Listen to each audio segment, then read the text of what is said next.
Let there be peace and love among all beings in the universe. Om Shanti, Shanti, Shanti. Namaskar, Namaskar. Welcome to Satsang. Thank you all for coming.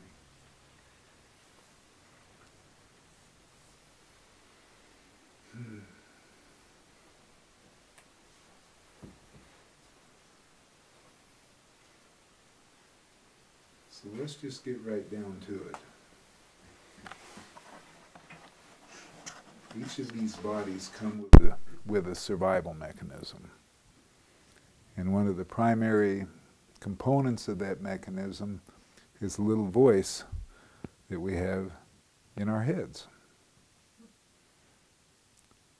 And that little voice, you know, sometimes when someone first referred to what I considered to be me as being a little voice, I can remember saying, "What little voice?"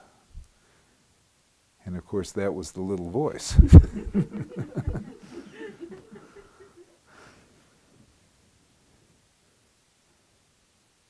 In human beings, you know, that voice is basically telling a story, a voiceover, or, you know, it's a voiceover associated with experience as it comes in with the senses, or with a doing that seems to show up, and then the voice is, you know, it's always in some state of judging and evaluating. My friend C.Y. Ramana, who was named by his teacher after Ramana Maharshi, basically kind of rounded up the litany fairly well, you know, the litany of the voice in the head, in one of his little, you know, 3-minute morning talk that was on YouTube for a while. And he basically said the 3 components of this voiceover is, what's going on? How am I doing? What's next?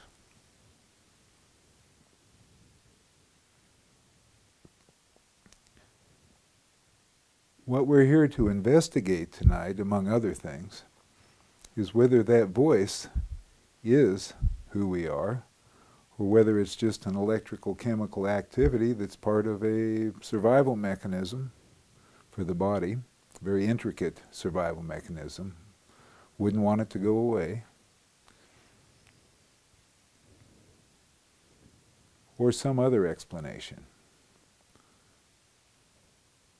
My teacher, my primary teacher, is Ramana Maharshi, and he advocates the way to liberation through self-inquiry. And what we're sitting here tonight in is Satsang. Sat means being, and song is a, you know, shortened, you know, I don't know how they do all their rules of grammar in Sanskrit, but it basically comes from the word sangha, which means group. So it's very simple. We're just a group here being together, and the purpose of this meeting is to find out who we really are. That is, if we're not the voice in our head.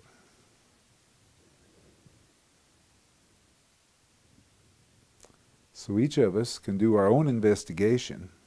For gosh sakes, don't believe anything I tell you about what's so. Look for yourself. Come to your own understanding. No one's asking anyone to join a new church here, or a new movement or anything. It's all very personal.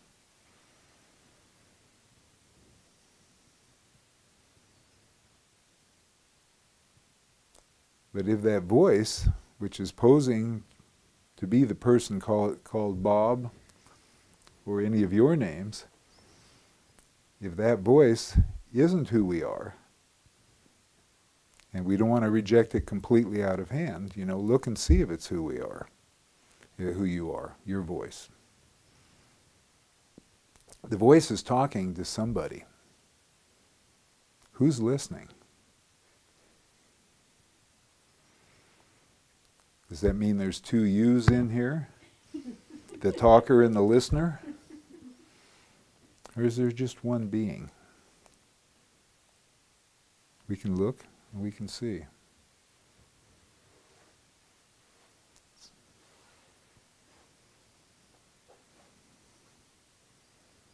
The freedom that my master talks about is the freedom from the tyranny of that voice, the tyranny of the mind.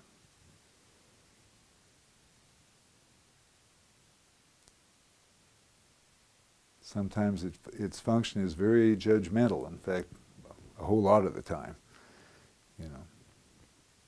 And when it isn't busy judging others for their apparent misconduct or omissions or lack of understanding, why, it's twice as busy judging what we believe ourselves to be.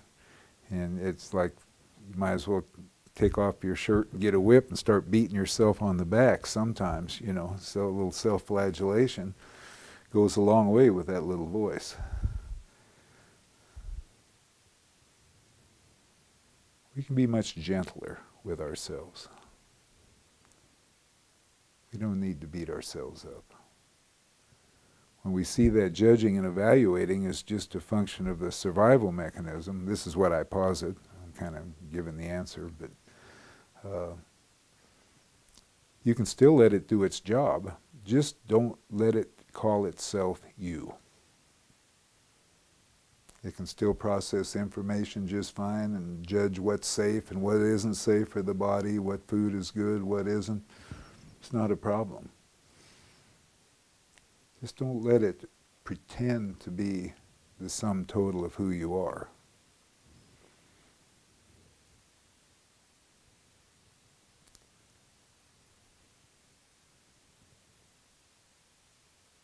So what if, you know, when I first started doing self-inquiry as advocated by Ramana and suggested by a woman named Poonja-ji on her videotapes, it was very confusing for me because I kept looking for the correct answer. Well, if I keep asking, who am I,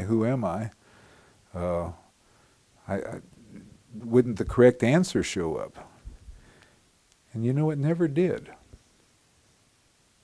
It never did show up. But what happens, and what happened here, is that my whole life started being led as a question rather than a statement.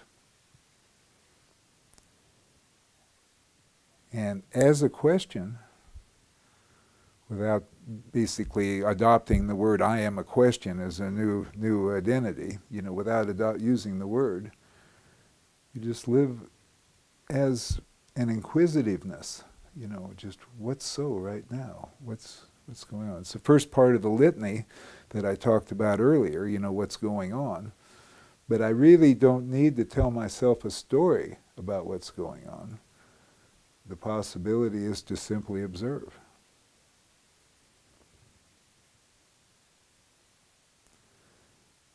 Many of you aren't old enough to remember Lowell Thomas.